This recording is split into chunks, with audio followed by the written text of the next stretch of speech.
최근에 우리 한국교회는 성경과 종교개혁의 뿌리를 두고 있는 칭의론, 굉장히 어렵죠. 칭의론을 수정해야 한다는 제안을 받고 있습니다. 근데 여러분, 제가 좀 어렵다고 얘기하지만 그렇지만 꼭 여러분들이 아셔야 되는 겁니다. 그러니까 믿음으로 의롭다움을 받는다라고 하는 칭의론이죠. 몇몇 영향력 있는 신학자들과 목회자들이 우리가 성경적으로 지금 받아들이고 있는 종교개혁의 뿌리를 두고 있는 이 칭의론을 수정해야 된다라고 하면서 많은 사람들이 이 제안에 동조하는 사람들이 늘어나고 있습니다. 자, 이러한 상황은 심각하게 우려할 만한 일입니다. 자, 한국교회는 외부로부터는 이단들의 공격을 받고 있고요. 심각합니다. 굉장히 여러 가지 방법으로 공격을 받고 있고요. 동시에 내부적으로는 이런 교리적인 수정주의자들, 지금과 같이 오직 믿음으로 구원받는다라고 하는 이런 것들을 수정해야 된다라고 하는 이런 수정주의자들이라고 합니다. 수정주의자들로 인해서 골치를 앓고 있는 형국입니다. 자, 수정주의자들은 전통적인 교회에서 가르쳐진 칭의론, 즉 종교개혁의 이 칭의론이 법정적 칭의론입니다. 법정적 칭의론. 법정적 칭의론이 신학적으로 심각한 오류라고 주장을 하고 있습니다. 죄인이 자신의 죄를 회개하고 예수 그리스도를 믿고 의지할 때에 영원히 칭의된다라고 하는 것이 법정적 칭의론입니다. 우리가 구원받으면 영원히 구원받는 거예요. 그렇죠? 이게 원래 우리가 종교개혁의 법정적 칭의론인데, 이 법정적 칭의론은 구원파적인 오용과 남용의 대상이 된다고 하면서 수정주의자들, 이런 사람, 이걸 수정해야 된다고 하는 사람들이 수정주의자라고 합니다. 수정주의자들은 주장을 합니다. 그러니까 한번 예수 그리스도를 믿은 다음에는 어떤 방식으로 살든지 삶을 살아가더라도 구원이 영원히 보장된다는 이 전통적인 칭의론 때문에 교인들의 방종적이고 비윤리적인 삶이 초래되었다라고 하는 것입니다.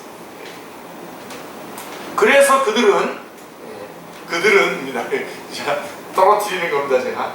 그래서 그들은 칭의를 전 생애에 걸쳐서 일어난 과정이라고 생각하면서 처음 예수님을 믿을 때에 선취적으로 칭의를 받았다고 하더라도, 의롭다움을 받았다고 하더라도 남은 삶 속에서 하나님과의 관계를 유지해야만 종말에 최종적으로 완성적 칭의를 받을 수 있다는 수정적인 주장을 내세웁니다.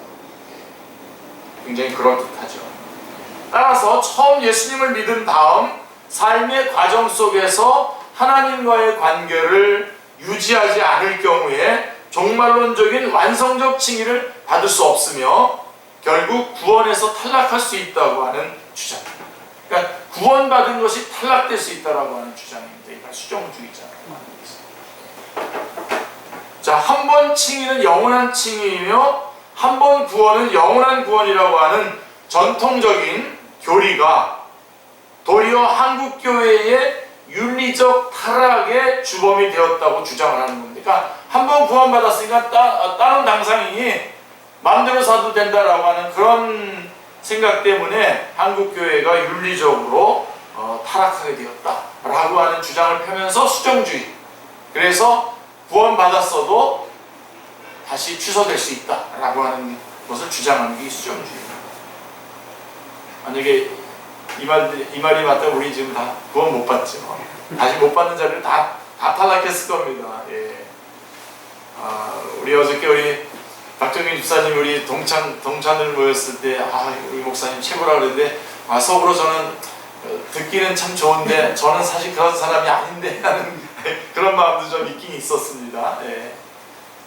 만약에 이런 식으로 판단을 한다면 우리가 한번 받은 구원을 계속 거룩하게 살아가면서 그대로 유지할 수 있는 사람이 누가 있겠습니까? 그렇죠? 자, 이런 수정주의자들의 분석이 일리가 있는 주장인 것 같으나 굉장히 도전을 많이 줬습니다. 좀 널브러지게 살아가고 있는 그리스도인들에게 도전을 주고 경각심을 준 건 사실인데 일리가 있는 주장인 것 같지만 더 깊이 들어가 보면 이런 수정주의는 매우 심각한 오류를 범하고 있습니다. 자, 성경의 로마서와 갈라디아서를 깊이 분석해 보면요, 저도 이 로마서와 갈라디아서에 대해서는 저도 뭐 좀 둘째가라는 서러운 이쪽 부분에서 많이 공부를 하고 많이 설교를 하고 많이 가르쳤던 사람인데요. 깊이 분석해 보면요, 로마서와 갈라디아서를 깊이 분석해 보면 죄인을 하나님의 법정에서 의인이라고 선포하는 칭의는 즉각적으로 일어나는 영단번의 사건이며 영원한 효력을 갖습니다. 영원한 효력을 갖습니다. 이건 여러분들이 전 이해를 좀 못해서 아멘이 막 우리와 같이 안 나온 것 같은데, 우리가 받은 이 구원, 이 법정에서 의인이라고 선포하는 이 칭의는 즉각적으로 일어나는 영단번의 once for all, 단번의 사건이고 영원한 효력을 갖습니다. 아멘. 아멘. 네. 그리고 칭의는 율법의 행위와 관계없이 오직 예수 그리스도의 완전한 의와 공로 때문에, 그리고 오직 죄인을 향한 하나님의 사랑과 은혜 때문에, 그리고 예수님의 인격과 공로에 대한 믿음만으로 완성되는 사건입니다. 전적으로 일방적으로 우리에게 주어진 것입니다. 그래서 한 번 칭의된 자는 영원히 칭의된 것이며 한 번 칭의된 자의 구원은 영원히 보장됩니다. 아멘. 예. 그래서 루터와 칼빈과 같은 이 종교개혁자들은 오직 믿음과 은혜로 말미암는 칭의가 복음의 중심이요 복음의 정체성 자체라고 선포했던 것입니다. 자, 정말로 거듭난 그리스도인이 구원을 잃을 수 있습니까? 구원받은 사람이 구원을 잃어버릴 수 있습니까? 또 누군가가 정말로 거듭났는지를 어떻게 알 수 있습니까? 자, 이걸 갖다 성도의 견인이라고 그러거든요. 성도의 견인. 자, 성도의 견인이란 진정으로 거듭난 모든 하나님의 자녀는 하나님의 권능과 뜻에 의하여 그들의 삶이 다하는 날까지 구원의 상태가 유지된다라고 하는 의미입니다. 그래서 절대로 중간에 탈락하지 않고 천국에 들어가게 된다라고 하는 것입니다. 이게 견인의, 성도의 견인입니다. 따라서 끝까지 구원의 상태로 남아있는 자들이 진정으로 구원을 받은 자들입니다. 그러므로 중간에 믿음을 떠나는 사람들은 진정으로 거듭난 사람이 아니라고 말할 수밖에 없습니다. 자기가 믿는 사람인 척했고 믿는 사람인 줄 알았지 실제로 주님 앞에서 구원받고 칭의, 의롭다함을 얻은 사람이 아니라는 거죠. 자, 왜냐하면 주님은 한번 자신의 백성이 된 자들을 절대로 잃어버리거나 버리지 않으시기 때문입니다.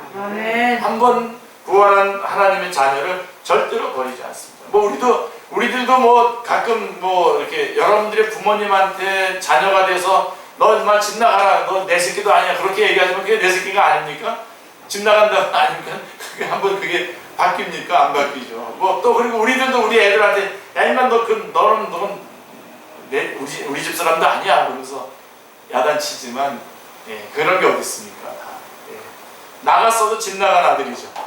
집 나간 아들이지 내 아들 아닌 건 아니지 않습니까? 우리 주님, 근데 여러분 우리 주님께서 우리를 구원하셨을 때 이렇게 한번 구원하시고 중간에 뭐 필요에 따라서 중간에 우리의 행동에 따라서 버리기도 하고 다시 데리고 오기도 하고 버리기도 하고 그러다가 죽는 순간에 버려져 있으면 버려지고 그러는 거라면 그런 구원을 뭐 받으려고 제가 이렇게 목사까지 할 필요가 뭐가 있겠습니까?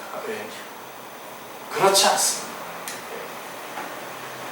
상당히 심각합니다. 이런 것들이 이러한 그 새로운 이런 주의가 우리 교회를 좀 휩쓸고 있습니다. 그래가지고 믿음이 있는 확신 있게 살아가야 될 믿음의 사람들조차도 흔들흔들거리는 그런 모습을 보게 되는데요. 오늘 이걸 갖다 이제 성도의 견인이라고 합니다. 견인. 아주 굉장히 중요한 건데요. 자, 여러분, 주님은 한번 자신의 백성이 된 자들을 절대로 잃어버리거나 버리지 않습니다. 오늘 본문 말씀 중에 요한복음 6장 39절 40절 말씀을 보시면요, 나를 보내신 이의 뜻은 내게 주신 자 중에 내가 하나도 잃어버리지 아니하고 마지막 날에 다시 살리는 이것입니다. 내 아버지의 뜻은 아들을 보고 믿는 자마다 영생을 얻는 이것이니 마지막 날에 내가 이를 다시 살리리라 하시니라 라고 분명하게 말씀하고 있습니다. 진정으로 구원을 받은 사람은 반드시 마지막 부활의 영원한 복된 삶으로 나아가도록 예정되어 있는 것입니다. 아멘. 우리와 같은 아멘이 나와야 되는 지금 이해가 좀 안 되는 것 같습니다. 잘못하면 구원 못 받고 천국 못 가는 거 아니야? 다시? 그런 마음이 여러분인데, 여러분, 우리 기독교는 그런 것이 아닙니다. 우리 주님께서 나를 한번 구원하셨다고 한다면 그 주님의 손에 나를 붙잡은 다음에 절대로 놓지 않습니다. 절대로 놓지 않습니다.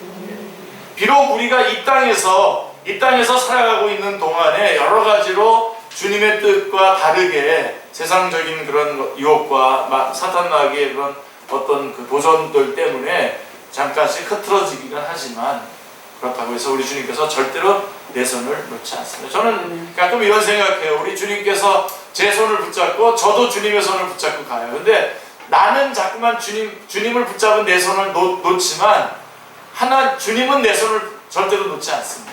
그래서 우리가 가끔 넘어지는 일이 있어서 넘어지려고 해도 뺑 돌고 다시 주님의 손에 붙잡혀 있지 절대로 떨어져 나가지 않습니다. 우리 주님이 절대로 우리를 떨어뜨리지 않으신다는 사실을 여러분 기억하시기 바랍니다.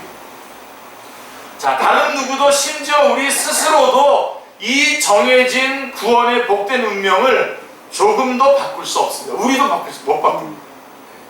우리 주님께서 정하시고 붙잡으셨다고 한다면 우리도 바꿀 수가 없습니다.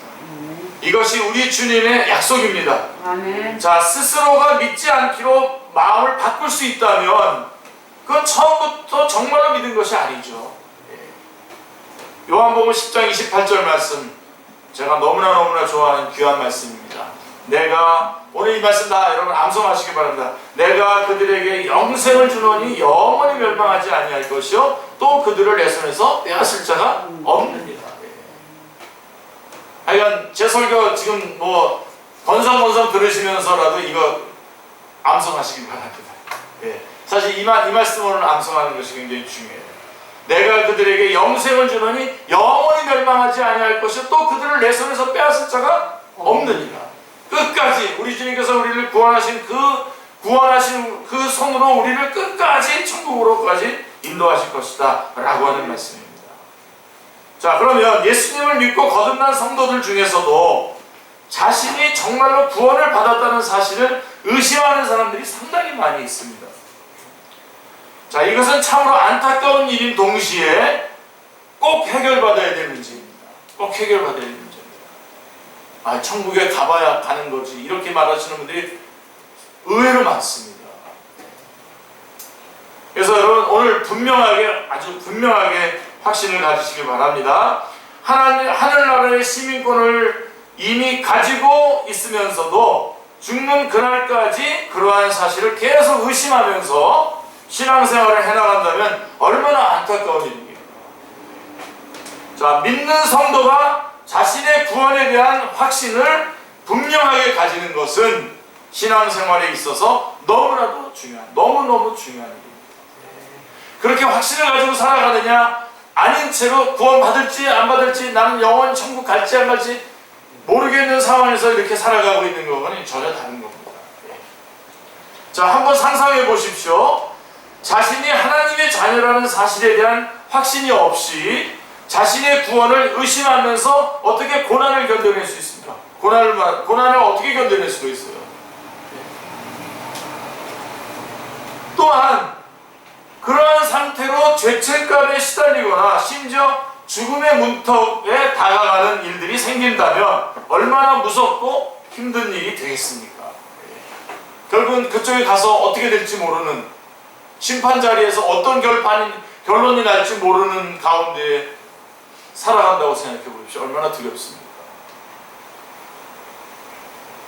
천국과 지옥의 존재를 믿으면서도 정작 자신이 천국에 갈 수 있을지 없을지를 끊임없이 의심하며 살아간다면 얼마나 두렵고 불안하겠습니까? 이러한 사실을 너무나 잘 알고 있는 사탄은 구원을 받은 성도들이 자신이 구원받았다고 하는 이 놀라운 사실을 믿지 못하고 오히려 의심하도록 끊임없이 영적으로 방해하고 공격을 합니다. 그럼 우리는 예수 믿기 이전에 많은 죄를 짓기도 하고 예수님 믿고 난 다음에도 성령님의 능력으로 이것들을 이겨내야 되지만 어떨 때 넘어지고 질 때가 있지 않습니까? 그러면 사탄이 바로 와가지고 뭐라고 하냐면 너가 이렇게 죄를 짓는 거면 너 구원 안 받은 것 같은데 안 받은 거야? 그러면서 얘기한다고요. 여러분 그때 우리가 뭐라고 해야 됩니까? 사탄아 물러가라. 그렇죠. 예, 우리 이영희 집사님 정말 그 신앙의 그 성장이 정말 놀랍습니다. 예. 그거 자신 있게 말 못하거든요. 어떻게 보면 사탄아 물러가라 이렇게 말할 수 있어요. 이건 사탄이 주는 말입니다. 이건 성경 말씀이 아니라 하나님의 말씀이 아닙니다. 사탄은 우는 사자처럼 이리저리 돌아다니면서 연약하고 심약한 성도들을 구원의 의심이라고 하는 이빨로 물어뜯어서 구원의 확신으로부터 나오는 평강과 기쁨을 앗아가려고 합니다. 그래서 여러분 제일 중요한 게 우리 그리스도인에게서 끝까지 확보되어야 되는, 끝까지 우리 안에 변함없이 그리우는 그게 뭐냐면 기쁨입니다. 왜 그러냐면 이 모든 그 어떤 것으로부터도 우리 주님께서 나를 보호해 주시고 영원한 생명을 이미 주셨기 때문에 그 확신 가지고 있기 때문에 이 평강과 기쁨을 아무리 사탄이 뺏어가려고 하지만 절대로 빼앗기지 않습니다. 빼앗길 수 없습니다. 그러니까 우리가 이 기쁨을 뺏기고 살아가는 것은 그거는 내가 손해를 보는 겁니다. 그러니까 사실 이렇게 말하려고 쌤통입니다. 라고 하면 영원히 손해 보는 겁니다. 그렇지 않은 일에 왜 속아가지고 그렇게 갑니까? 그래서 우리 기쁨이에요. 여러분 우리 교회 이름이 축제교회, 왜 축제교회로 오셨는데요? 예. 무슨 박난의 뭐 축제할 그런 축제가 아니라 우리가 예수 믿고 구원받은 것은 영원한 기쁨이고 영원한 승리고 영원한 평강이기 때문에 축제입니다. 예수 믿는 게 축제라는 겁니다. 예. 뺏기지 않습니다. 절대로 빼앗기지 않습니다. 근데 사탄은 이런 것들을 다 뺏어갑니다. 그러니까 사탄의 전략은 두 가지예요. 처음부터 우리를 예수 못 믿게 하는 거죠. 못 믿게 하려고 그러다가 예수님을 다 믿잖아요. 그러면 예수님을 안 믿는 사람처럼 살아가게 하려고 하는 게 그 두 가지 전략밖에 없어요. 그래서 우리 예수님 믿었잖아요. 아멘. 우리 예수님 믿었는데 이제는 우리 사탄이 뭐라 그러겠어요? 예수님을 안 믿는 사람처럼 살아가도록 하려고. 마치 세상에 그런 많은 그런 어떤 줄 수 있는 그 기쁨들을 예수님을 믿으면 꾀죄죄하게 살아가야 되는 것처럼 이렇게 분위기를 만드는데 여러분 예수님 안에서의 이 기쁨 이거는요 아무도 누가 어떤 것과도 바꿀 수 없는 거죠. 그런 기쁨. 그러니까 그런 기쁨들 여러분들이 정말 진주를 캐내는 것 같은 그런 기쁨을 맛보시기를 바라는데요. 자, 그 다음에 이 사탄은 그런 구원의 그런 어떤 받은 그 평강과 기쁨을 빼앗아 가려고 할 뿐만 아니라 더 나아가서 전도도 못하게 합니다. 자신의 구원을 의심하는 자가 어떻게 전도할 수 있겠습니까? 내가 구원받았는지 안 받았는지 모르는데 어떻게 전도해요? 그러니까 여러분들을 통해서 전도가 된다면 여러분들은 아주 활발한 성령 충만한 그리스도인이라고 하는 것을 드러내는 것입니다. 아멘 하시고 다들 다시 이 칼을 가셔야 됩니다. 아멘. 그래 난 그런 사람이야 그러지 마시고 아멘 그러고선 칼을 가셔야 됩니다. 그래서 칼을 가시는 동안에 벌써 어떤 사람들이 막 쫙 이렇게 나오시면 더 좋고요. 누구 내가 전도해야 될 사람들이 나오면 더 좋고요. 자, 사실 구원받은 성도에게 다가오는 영적 공격 중에 가장 일반적인 것이 바로 이 구원의 확신에 관한 부분입니다. 내가 정말 구원받았을까라고 하는 것을 다시 의심케 하는 거죠. 그러므로 구원받은 성도에게 가장 우선적인 영적인 무장은 바로 자신이 받은 구원에 대한 확신을 가지는 것입니다. 그게 기초예요. 확신. 딱 확신을 갖는 거예요. 기초를, 건물을 짓는다면 기초를 딱 튼튼하게 놓는 거죠. 여러분, 건물이 높이 올라가려면은요, 어떻습니까? 깊이 파고 단단하게 기초를 놓지 않습니까? 이 기초가 단단해야 우리의 신앙이 어디까지 솟구치는가가 어디서 결정되냐면 이 구원에 대한 확신이 얼마나 확고한가에서 결정이 나는 거죠. 저는 여러분들이, 우리 축제교회 성도님들이, 뭐 방송을 듣는 모든 성도들 마찬가지입니다만, 축제교회 성도들이 정말 좋은, 아주 정말 믿음이 좋은 그런 성도들이 다 되시길 바랍니다. 솟구쳐 올라가시길 바라기 위해서 제일 먼저 우리의 받은 구원에 대한 확실한 확신이 있어야 됩니다. 그래서 사도 베드로는 이렇게 권면하고 있습니다. 베드로후서 1장 10절 말씀을 보시면요, 그러므로 형제들아 더욱 힘써 너희 부르심과 택하심을 굳게 하라. 너희가 이것을 행한즉 언제든지 실족하지 아니하리라 라고 말씀하고 있습니다.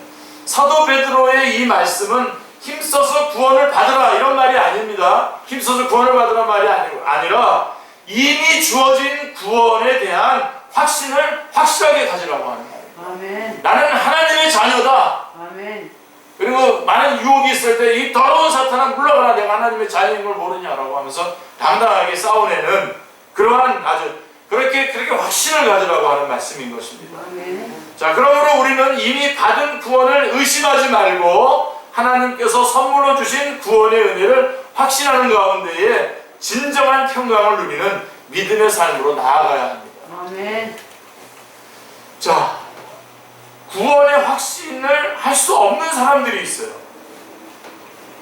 첫 번째로 비성경적인 믿음을 가지고 있는 사람들. 비성경적인 믿음을 가지고 있는 사람들은 구원의 확신을 할 수가 없습니다. 자, 구원이 오직 예수님을 믿음으로 주어지는 하나님의 선물이 아니라 하나님과 인간 사이의 상호작용의 결과라고 생각하는 경우에는 구원을 확신할 수가 없습니다. 자, 예수님을 믿지만 그 믿음과 더불어서 자신이 어떻게 살아야 하느냐에 대한 하나님의 마지막 심판에 따라서 구원이 좌지우지 될 수 있다고 생각한다면 절대로 구원을 확신할 수가 없죠. 가끔씩 이슬람에서 자살 테러하고 막 그러는 게 그렇게 하면 천국에 가기 때문에 그렇게 하는 거예요. 말이 듭니까? 자, 이런 비성경적인 교리를 믿는 사람들은 구원을 받을 수 없기 때문에 따라서 구원의 확신도 가질 수가 없는 것입니다. 하나님께서 구원의 확신을 가지라고 말씀하시는 이유는 구원이 인간의 노력이나 인간의 행위에 달린 것이 아니라 전적으로 하나님의 선물로 주어지기 때문입니다. 아멘. 전적으로 하나님이 우리를 구원해 주신 거예요. 아멘. 아무것도 한 거 없어요. 우리는 정말 주님께서 불러주셨죠. 그래서 우리가 믿는다고 했죠. 그랬더니 우리를 받아주셔서 영원한 생명 가운데 우리를 인도해 주신 겁니다. 또 체험을 바탕으로 확신하는 자들이 있어요. 자기의 체험을 기준으로 해서 자기가 구원받았는지를 확신하는 자들이 있는데요. 자, 어떤 사람들은 자신이 경험한 신비로운 체험들을 구원의 증거들로 이야기합니다. 자, 예를 들자면 꿈을 꾸었다든지 방언을 말한다든지 어떤 귀신을 내쫓는 체험에 동참했다든지 하는 것들을 토대로 자신이 구원을 받았을 것이라고 가정을 합니다. 또 어떤 사람들은 자신이 태어날 때부터 교회를 다닌 소위 모태신앙이기 때문에 당연히 하나님의 자녀일 거라고 믿고 있는 거죠. 이러한 체험들은 구원을 받은 사람들에게도 나타나는 일이지만 그 자체만으로 구원의 증거가 될 수는 없습니다. 구원받은 사람들에게 이런 증거들이 있지만 그것 자체만을 가지고 내가 구원받았다고 확신할 수가 없는 거죠.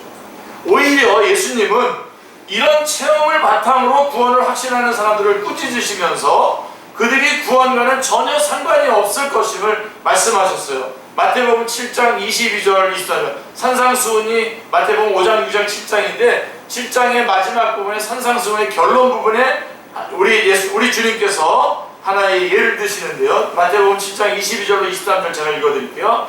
그날에 많은 사람들이 나더러 이르되 주여 주여 우리가 주의 이름으로 선지자 노릇하며 주의 이름으로 귀신을 쫓아내며 주의 이름으로 많은 권능을 행하지 아니하였나이까 하리니 그때에 내가 그들에게 밝히 말하되 내가 너희를 도무지 알지 못하니 불법을 행하는 자들아 내게서 떠나가라 하리라 이렇게 말씀하고 있습니다.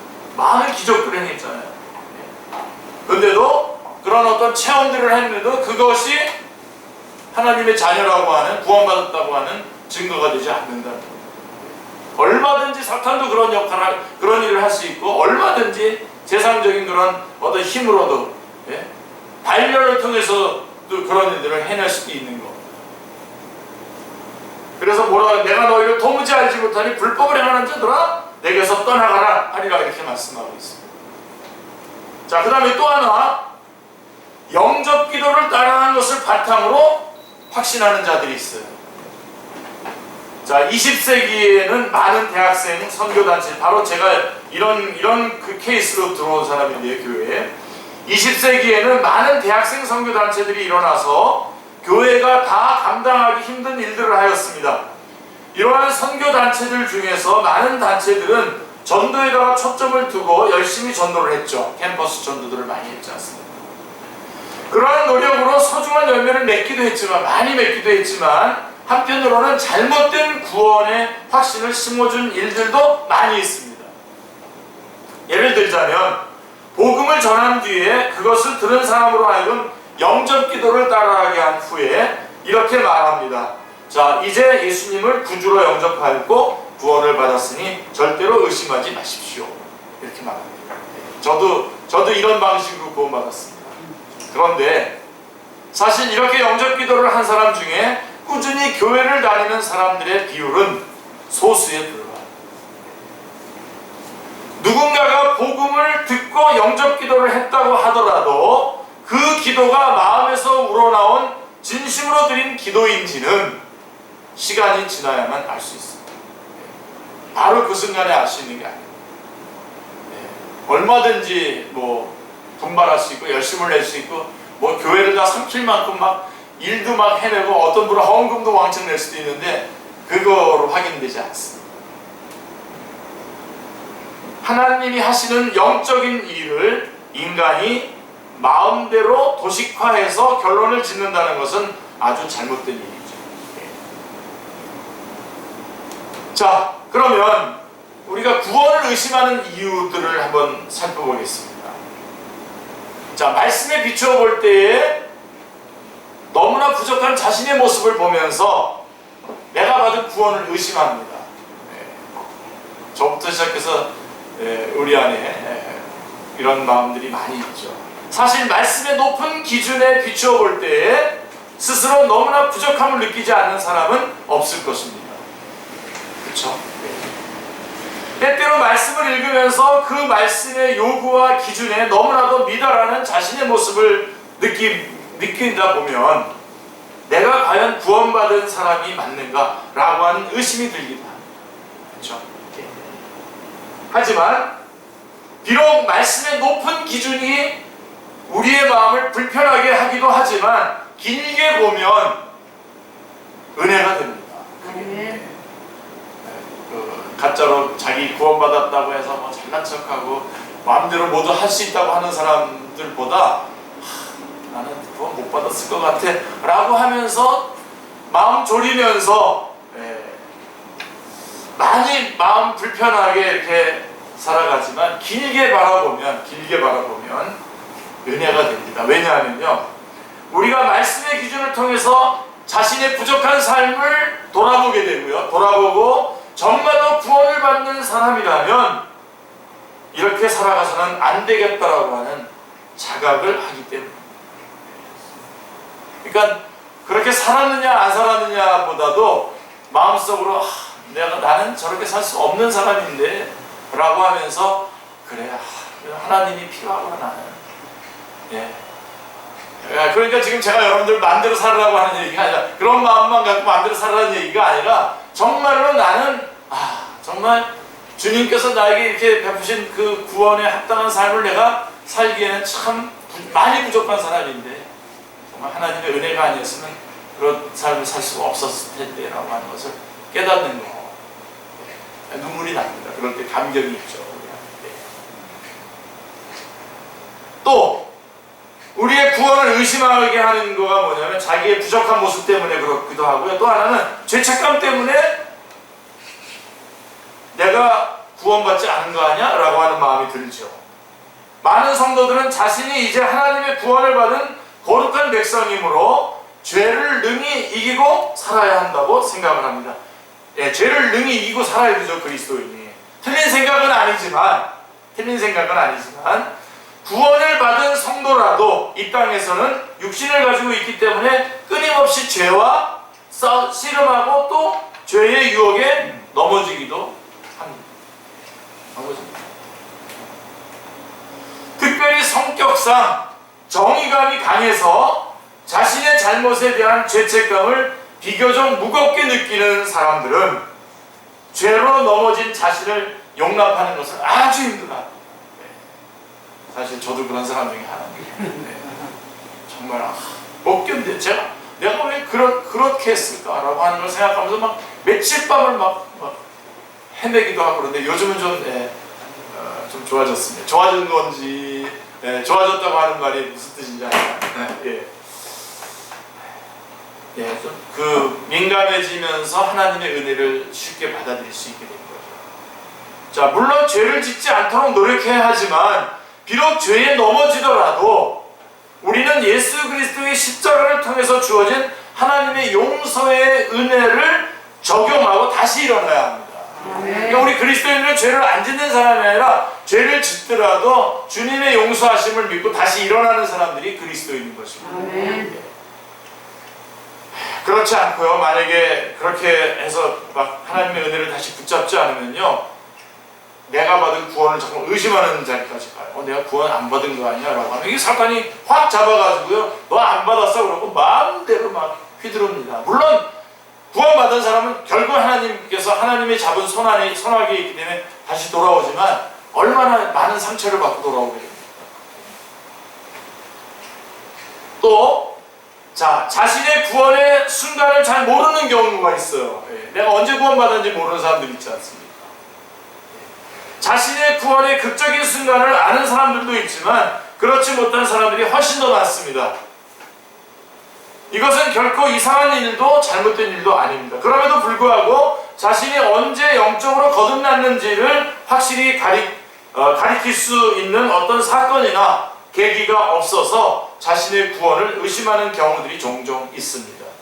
특히나 어떤 사람들의 극적인 회심의 간증을 듣다 보면 정작 자신은 왜 그런 극적인 순간이 없었을까? 혹시 나는 구원을 받지 않은 것이 아닐까? 라고 하면서 의심을 하는 사람들이 있습니다. 하지만 오히려 극적인 체험이 없더라도 하나님을 서서히 그리고 꾸준히 믿는 사람이 더 좋은 신앙을 가진 경우들도 많이 있습니다. 왜냐하면 믿음의 환경 안에서 꾸준히 자랐기 때문에 그 뿌리가 더 단단할 수 있기 때문입니다. 제가 가끔 이게 물어보는데, 여러분 애를 순산한 사람하고 난산한 사람하고 누가 할 말이 더 많을까요? 애를 난산한 사람이 할 말이 많죠. 이렇게 해서 막 극적으로 또 의사가 이렇게 해서 내가 잘해서 잘 수습했다 그렇게 할 말이 많죠. 순산한 사람은 쑥 나왔어? 잘 나왔어? 할 말이 별로 없잖아요. 그러면 할 말 많이 하려고, 간증 많이 하려고 난산합니까? 아니지. 순산이 좋은 거예요. 그래서 그렇게 해서 이렇게 하는 사람들이 많아요. 그래서 언제 내가 구원받았는지, 언제 확신을 갖게 됐는지 이런 것들을 모르는 사이에 나에게 확보되는 그런 경우도 많이 있습니다. 그러니까 자신의 구원받은 시간과 이런 것들까지 막 정확하게 말하면서 막 이렇게 하는 그런 사람들도 있을 수 있지만 그렇지 않은 사람들도 더 많다라고 하는 것을 여러분들이 아셔야 됩니다. 그래서 흔들리지 않으셔야 되고요. 또 우리가 자주 고난을 겪게 되면 유독 자신의 삶에만 힘든 일이나 좋지 않은 일들이 자주 일어난다고 생각하다가 혹시 자신은 하나님의 사랑하시는 자녀가 나는 아닌 거 아니야? 라고 하는 그런 의심을 하는 사람들이 있습니다. 다른 사람들보다 자신의 삶이 훨씬 더 불행하다고 느껴질 때에 하나님의 사랑과 구원에 대한 의심이 들 때가 있습니다. 하지만 고난은 하나님께서 당신이 사랑하는 자녀들을 더 당신께 가까이 다가오도록 끌어당기는 도구들입니다.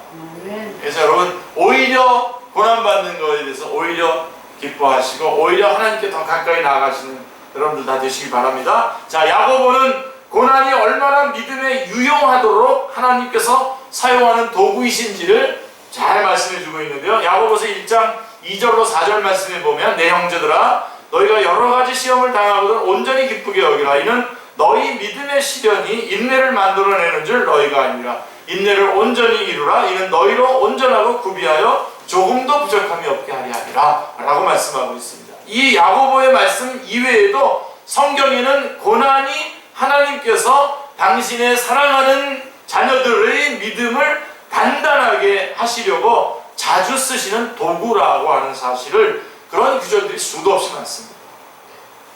사실 고난의 상황은 믿음으로 잘 적용하면 구원을 의심하도록 만드는 것이 아니라 오히려 구원의 확신을 길러주는 훌륭한 선생님이 될 수 있습니다.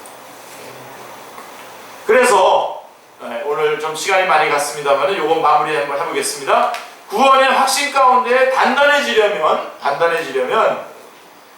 말씀과 친숙해지셔야 됩니다. 하나님 말씀과 친숙해지셔야 됩니다. 하나님은 그의 자녀들이 자신이 구원을 받았음을 알고 살아가기를 원하십니다. 내가 구원받은 하나님의 자녀다라고 하는 것을 잘 알고 확신하면서 살아가기를 원하십니다. 하나님은 우리가 구원을 의심하는 불안함 가운데 사는 것을 원하지 않으십니다. 요한일서 5장 11절 13절 말씀을 보시면, 하나님이 우리에게 영생을 주신 것과 이 생명이 그의 아들 안에 있는 그것이니라. 아들이 있는 자에게는 생명이 있고 하나님의 아들이 없는 자에게는 생명이 없느니라. 내가 하나님의 아들인 이름을 믿는 너희에게 이것을 쓰는 것은 너희로 하여금 너희에게 영생이 있음을 알게 하려 합니다. 내 안에 영생이 있음을 알게 하려고 말씀하신다라고 하는 것입니다. 사도 요한은 구원을 받았지만 자신들이 받은 구원을 의심하던 성도들에게 그들이 이미 영생을 얻었음을 알려주려고 하는 것입니다. 이러한 구원의 확신과 관련된 말씀들을 외우고 있으면 의심의 순간이 다가올 때 아주 절대적인 도움이 됩니다. 자신의 느낌이나 어떤 체험에 의존하는 불안한 확신이 아니라 가장 확실한 하나님의 객관적인 말씀에 근거하여 사탄의 공격에 맞서 싸우고 이길 수 있습니다. 사도 바울은 에베소서에서 우리의 가장 확실한 무기는 죄송합니다. 성령님의 검, 곧 하나님의 말씀이라고 말씀하고 있어요. 에베소서 6장 17절 말씀해 보시면 나와 있습니다. 구원의 확신을 공격하는 사탄 마귀를 이길 수 있는 가장 확실한 길은 바로 말씀을 통하여 확실한 믿음을 가지고 사탄이 주는 의심과 맞서는 겁니다. 사탄이 주는 그 거짓말로 우리를 의심케 만드는 그것을 하나님의 정확한 말씀으로 찔러서 맞서서 이겨내는 것입니다. 자, 이럴 때에 마치 광야에서 주님을 시험하고 공격하던 사탄이 말씀을 의지하신 주님을 이기지 못하고 물러난 것처럼 결국에는 말씀을 의지하는 우리에게도 더 이상 구원의 의심으로 공격할 수 없게 되는 것입니다. 사탄의 입장에서는 말씀 가운데 확신을 얻은 사람들을 공격하는 일은 시간 낭비에 불과하게 될 것이기 때문입니다. 자, 그래서 우리 두 번째로는 우리 안에 내주하시는 성령님을 기도로 의지하셔야 됩니다. 아멘. 하나님에 관해서 알아가는 것과 하나님을 알아가는 것에는 커다란 차이가 있는데요. 물론 이 둘 다가 중요하고 서로 밀접한 관계가 있습니다. 성경을 공부하거나 설교를 통해서 우리는 하나님에 관한 진리들을 알아가야 합니다. 자, 알아갑니다. 하지만 이러한 하나님에 관한 진리가 하나님을 개인적으로 알아가는 일에 적용되지 못하고 단지 지식에만 머문다면 구원의 확신과 기쁨을 누릴 수 없습니다. 예수님은 요한복음 17장 3절 말씀에서 영생은 곧 유일하신 참 하나님과 그가 보내신 자 예수 그리스도를 아는 것이니라 라고 말씀하셨습니다. 하나님을 자신의 하나님으로, 예수님을 자신의 주인으로 알아가는 것이 영생, 즉 구원을 얻은 것을 깨닫고 확인하는 길입니다. 누군가를 알아간다는 것의 성경적인 의미는 친밀한 관계와 교제를 의미합니다. 이러한 하나님과의 관계의 친밀성을 깨닫게 해주시고 맛보게 해주시는 분이 바로 성령님이십니다. 사도 바울은 이러한 성령님의 역할에 대해서 로마서에 이르기를 성령이 친히 우리의 영과 더불어 우리가 하나님의 자녀인 것을 증언하나니라고 로마서 8장 16절에서 설명하고 있습니다. 이 성령님은 기도 가운데 역사하십니다. 그러므로 기도를 통해서 성령님께서 내면에 깨우쳐 주시는 하나님과 자신과의 친밀한 관계를 깨닫는 것이 구원의 확신으로 나아가는 길입니다. 그 다음에 하나만 더 말씀드릴게요. 예수 그리스도가 주인이 된 삶을 살아야 됩니다. 예수 그리스도가 주인 된 삶을 살아야 됩니다. 많은 사람들이 예수님을 자신을 구원한 구원자로서 받아들이지만 자신의 주인 되시는 주님으로는 로드, 주님을 세이비어로는 받아들이는데 로드, 나의 주님이라고는 순종으로는 받아들이지 않으려고 합니다. 여전히 자신의 인생을 자기가 살고 싶어하는 거죠. 네. 그러한 자신이 주인으로 살아가려고 하는 삶 속에서는 참된 평안도 구원의 확신도 기쁨도 자리 잡기가 어렵습니다. 하나님께서 나의 주인이시고 나는 그의 종, 그의 자녀인 거죠.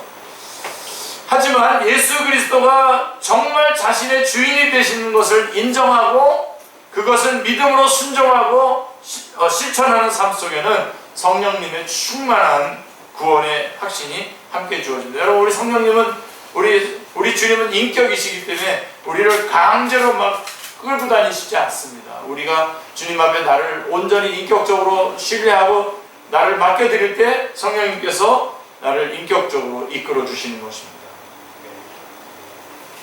하나님을 기쁘시게 하는 삶이 구원의 조건은 아니지만 구원의 확신의 기쁨을 누리는 일과는 아주 밀접한 관계가 있는 것입니다.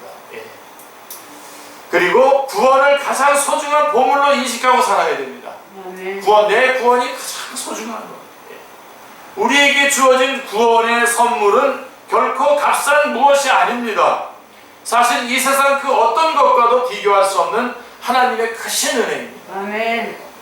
우리가 이처럼 큰 구원의 선물을 등한시하고 세상의 것들을 더 추구하는 마음 상태로 살아갈 때에 비록 구원의 확신을 머리로는 유지할 수 있을지 몰라도 그 감격과 기쁨을 마음으로 누리지는 못할 것입니다.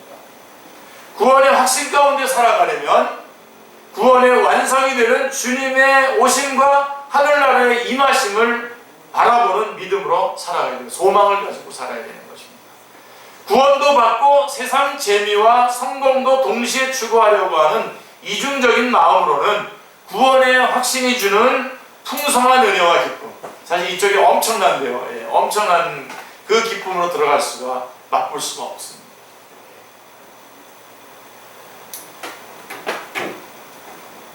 그래서 오늘 영원한 구원에 대해서 말씀을 드렸는데요.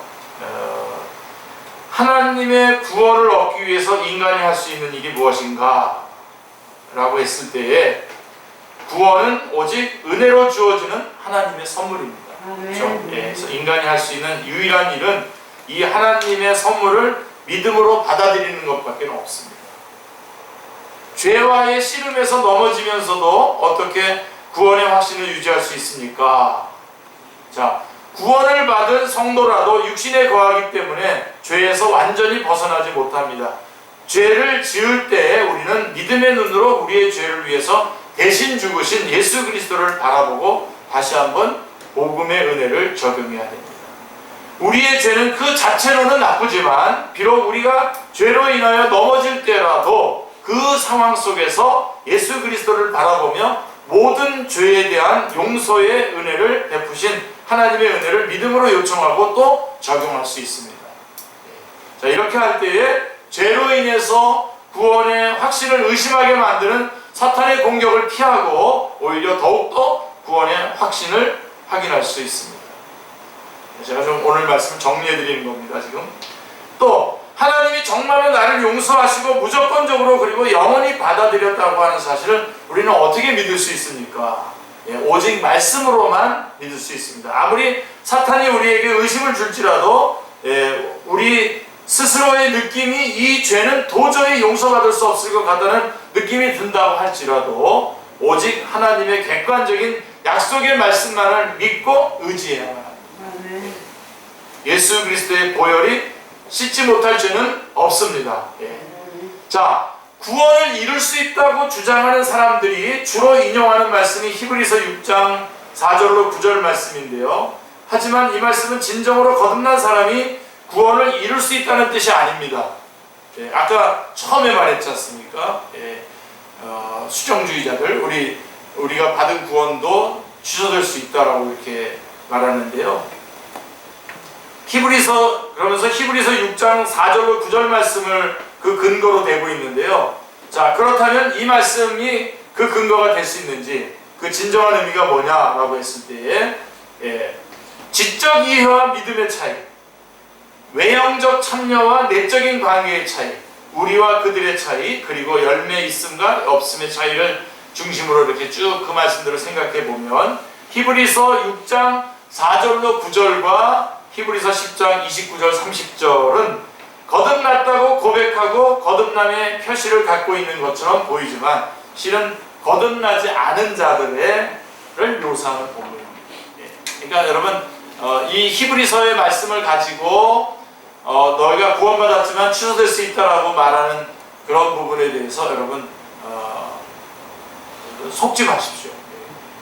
그건 아예 맨 처음부터 거듭나지 않은 자들을 표현하는 것이지 거듭난 사람들이 표현된 것이 아닙니다. 근데 그리고 베드로후서 2장 20절로 22절의 진술에 보면 돼지가 씻었다가 더러운 구덩이에 도로 누웠다는 속담을 언급하고 있는데요. 그러니까 이건 뭘 얘기하는 겁니까? 근본적인 변화가 일어나지 않았다는 겁니다. 다시 돼지라는 겁니다. 그렇죠? 그러니까 그것이 우리의 받은 구원을 취소하는 그런 근거의 말씀이 될 수가 없다라고 하는 것입니다. 그리고 마지막으로요, 예수 그리스도를 믿는 믿음이 있다고 하면서 심지어 개인적인 신앙의 체험이 있다고 하면서도 실제 말이나 행동은 주로 교회의 순수성을 파괴하고 화합이 아니라 분열을 조장하는 쪽으로 나타난다면 이것을 어떻게 이해해야 됩니까? 구원받은 사람은 열매로 알 수가 있습니다. 열매로 알 수가 있습니다. 비록 더디고 늦을지라도 정말 구원받은 사람은 진정한 변화가 일어나고 아름다운 열매가 맺어지게 됩니다. 그게 사과나무면 시간이 오래 걸리더라도 사과가 열리듯이 우리 안에 성령님으로 말미암아 거듭나고 새로운 생명 가운데 우리가 바뀌었다고 한다면 분명히 성령의 열매들을 맺게 될 것입니다. 구원의 확신뿐만 아니라 그 기쁨 가운데 자라가는 사람들에게는 어떤 열매들이 나타나냐? 성령님의 열매들이 나타나게 됩니다. 그 다음에 세상을 이기는 이김, 그 세상을 이기는 믿음이 있게 되고 소망 가운데 우리 단단해지는 그러한 믿음을 갖게 되는 것입니다. 제가 오늘은 여러분 우리 가운데에 한번 구원받았는데도 마치 취소될 수 있는 것처럼 말하는 여러분 확인점은 우리에게는 없습니다. 우리가 구원받았냐 안 받았냐의 확인점은 우리 쪽에 없습니다. 내 행동과 내 삶의 모습 때문에 나는 구원받았다 안 받았다 이렇게 되는 것이 아니라 나를 붙잡고 계신 하나님의 손아귀 안에서 우리는 우리의 구원을 확인할 수 있는 것입니다. 그분의 말씀이 나를 구원했기 때문에 구원받은 것이고 그래서 그 약속의 말씀대로 우리가 그러한 온전한 자리까지 이끌어져 갈 것입니다. 비록 우리가 실수하고 넘어지고 전에 내가 가졌던 사람들을 아직까지 못 버리고 여전히 그렇게 살아간다고 하더라도 하나님께서 분명히 성령님 안에서 여러분들을 조금씩 변화시켜 가실 것이고 그것이 우리의 확인점, 우리의 모습이 우리의 받은 구원의 확인점이 아니라 하나님의 약속의 말씀이 우리의 구원의 확인점입니다. 그분이 날 사랑하셨고 나를 구원하셨다고 하셨고 나를 변화시켰다고 하셨기 때문에 우리가 변화되고 새 사람 되고 하나님의 자녀가 되는 것입니다. 이러한 믿음 안에서 승리하는 영원한 구원을 누리시는 여러분들 다 되시기를 주님의 이름으로 축원합니다. 기도하겠습니다. 하나님 아버지, 너무나 감사합니다. 죄와 사망과 심판과 지옥의 길을 갈 수밖에 없었던 저희들을 찾아와 주셔서 구원해 주시고 새 생명 가운데 살아갈 수 있도록 인도해 주시오니 하나님 감사합니다. 하나님이 저희들을 붙잡은 그 하나님의 손 안에서 우리의 구원을 확인하고 그 안에서 평강을 누리고 그 안에서 주님을 향해서 달려나가는 저희들이 다 되게 주님 도와주시옵소서. 하나님, 사탄이 거짓말로 하나님의 말씀을 흔들면서 거짓말로 저희들의 받은 구원을 흔들려고 하지만 하나님, 저희들은 하나님의 말씀을 굳건하게 붙잡아서 사탄을 물리치고 받은 구원을 누리면서 하나님 앞에 영광 돌리는 삶을 매일매일 살아갈 수 있도록 역사하여 주옵소서. 감사드리오며 주 예수 그리스도의 이름으로 기도드리옵나이다. 아멘.